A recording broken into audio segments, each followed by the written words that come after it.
course, well, not of course, but I'm not advocating that if you start a book, you have to finish every single book that you start. I do think ultimately life is too short for that, and there are some stinkers of a book that you wouldn't necessarily expect that you're not going to get on with. So yeah, by all means, I think it's probably standard to DNF one, maybe 2 books a year kind of thing. But the problem that I see, which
idea that people are just trying to hit a certain number of books to read, and it's, you know, gamification of reading. It's hitting a certain target, which can be really fun in a way. You know, it can be a motivating factor to read. It can be enjoyable to set a target and reach that target. But I think, you know, if that's gonna just make you stress out about, oh, this book's gonna take me a while to read because I'm not loving it as much, or it's a little bit harder to get through, so I'm actually just going to DNF it, and instead of putting the effort in to read it because I need to hit my 10 books a month target or whatever, like, that's problematic. And I think it's about, you know, over quantifying reading in that sense. So that could be one aspect to it. And then I think there's one more thing that I wanted to say, which would be, what did I want to say? I might have to look at my note that I did write down. Oh yeah, okay, the final thing that I wanted to say is, okay, if you're not really liking a book and you're hating your life because you're reading this book and you just can't get through it, like, okay, yeah, fine, you don't really want to be suffering through it, but there is also something to be said for persevering with something. I read earlier this year Robinson Crusoe by Daniel Defoe, and it was so boring at times, and there were points where I was like, why am I really reading this? Because I'm not really enjoying it. You know, it was a slog, but I can tell you how much joy it gave me when I did finally finish it. I felt such a sense of achievement. I felt so happy to have finished this book that was kind of not torturing me, but it was painful to get through. So if you don't ever kind of struggle through something, you don't ever get that real sense of accomplishment and achievement. And, you know, there is something to be said for building up your reading stamina to, you know, get through different books that you wouldn't normally be reading, and to have that, like, amazing feeling of accomplishment when you've finished a difficult book. So yeah, you're gonna miss out on that potentially if you're just very fast to DNF something. And also just curiosity, like, do you not connect to the characters and want to know what's happening, even if it's kind of a bit bad? And I think maybe a lot of the time, I must say, quite a lot of the time, books that get DNF'd maybe tend to be more in the sort of romance genre, and I think that's kind of telling, because with a romance book you know what's going to happen, which doesn't help if you're not really enjoying the characters, or if you're not really enjoying the writing style. You know what's going to happen at the end, so yeah, maybe your curiosity's not going to come into play as much as, you know, another type of book. So yeah, ultimately I hard disagree with people DNFing multiple books regularly. I don't think that's a good mindset to be in, personally. But, you know, everyone's different. Ultimately, if it's not hurting anyone else, it's not really a problem. So yeah, that may be my most controversial opinion, I think. But my second opinion, which is going to be a lot faster, don't worry. That was probably going to be my longest rant. But this one I think is a bit less controversial, but it's basically rating inflation needs to calm down. And what I mean by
kind of pedantic of me to kind of, not that I get annoyed by it, but to kind of pick up on it, because ultimately it's just a linguistic thing that we're quibbling about here. But you know, if you were in a room and you were with another person and you had your headphones in and you were listening to a book and they came over and said, "What are you doing?" you would not say you were reading, would you? You would say you were listening to something. So it is different. There is absolutely no doubt that it's different. And the same with stage productions. If you've gone to see a Shakespeare play, you wouldn't say you've read the play. You would say you've watched the play. So it's different. Like, you can't argue that it isn't different, and it is not reading. But ultimately, does that matter? No. We just need to use different words, like listened to, or experienced, or consumed. These are the words that we can use when we say that we have engaged with an audiobook. We shouldn't say, "I read 10 books," and then it turns out that you actually listened to 5 books and read 5 books. Like, that is kind of annoying, because it also kind of, I think it puts an unrealistic expectation as well on the amount that you're reading if you're not honest about how you're actually consuming that material, let's say. So yeah, that's my little pedantic, absolutely it's pedantic, but it does irk me. If irk is what's less than annoyed, maybe irk. But yeah, I definitely pick up on it when people talk about it. So yeah, no shade, absolutely valid, but you can't say you've read it. Okay, opinion number four. And again, this is probably a little bit less controversial, but it is, if the first book is bad,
series when the first book is just that bad.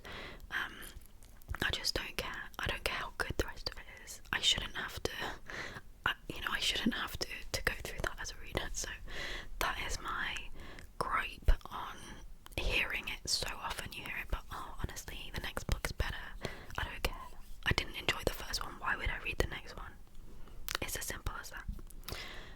Okay, we're on to my final unpopular opinion, and that is a bit of a long one, but it is: you can't make dark romance more palatable by giving the main male character some noble side quest. And again, I have a very specific example of this, but I feel like this also happens relatively often. So this opinion is not about whether dark romance is problematic itself. I do have opinions on that. I do read dark romance sometimes, so of course I'm gonna say ultimately it's okay, but with 1,000 caveats and 1,000 different opinions underlying that. So this is not about dark romance itself. I think I will at some point do a bit of a ramble about it. I think I will maybe include it when I eventually get to do a romance history deep dive about the evolution of romance. Maybe it will fit within that. But that isn't what my kind of gripe or opinion is about. But what it is those dark romance books where we have bad things happening, very problematic things happening, and yet clearly the author is trying to temper that and make it more palatable by adding some characteristic or some thing that the main male character does, in the hopes that he then, it sort of excuses his behaviour or softens his behaviour, and it sort of dilutes it. And I don't know how stupid the authors think we are, but actually, in my opinion, that just makes it worse. So my one particular example to give you a sense of what I mean is Haunting Adeline. Is the author, I think it's H.D. Carlton or something like that. I'm not sure. Could be completely wrong on that one. But the premise of this book is Adeline, our main female character, ends up with a stalker who is the main male character. I think he can't be called X, but let's call him X because that's what he was called in my head. So X sees Adeline and ends up falling, I don't know if you can even call it falling in love, because stalkers, it's not about that, is it? But basically he's like, I want her, I need to have her, I'm gonna follow her home, watch her window, break into her house and assault her. So that is actually one of the first, I think the first interaction that they have. He breaks into her home and assaults her using a gun. I will let you fill in the rest of it. She is actually in tears, crying through it. She is not enjoying this. Like, this is definitely assault.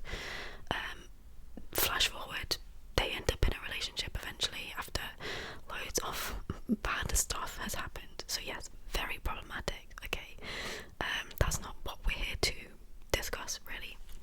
But what makes me really annoyed actually is, so this character X, partly like the one thing on that first encounter where he assaults her is she's already having a bad night because I think she's been on a date with this guy who kind of, whatever, anyway, she comes home with a guy, and I think he tries to force himself on her as well, but he kind of gets scared off by X, and it's like, but doesn't, like, the fact that she's avoided the one because of X doesn't mean that it's okay what he does to her afterwards.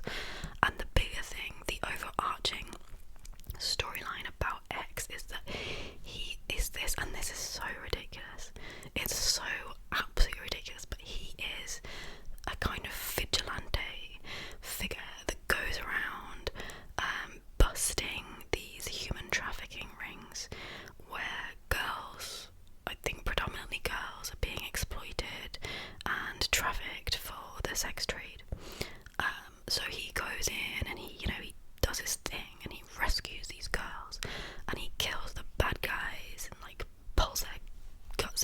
Sorry, this is not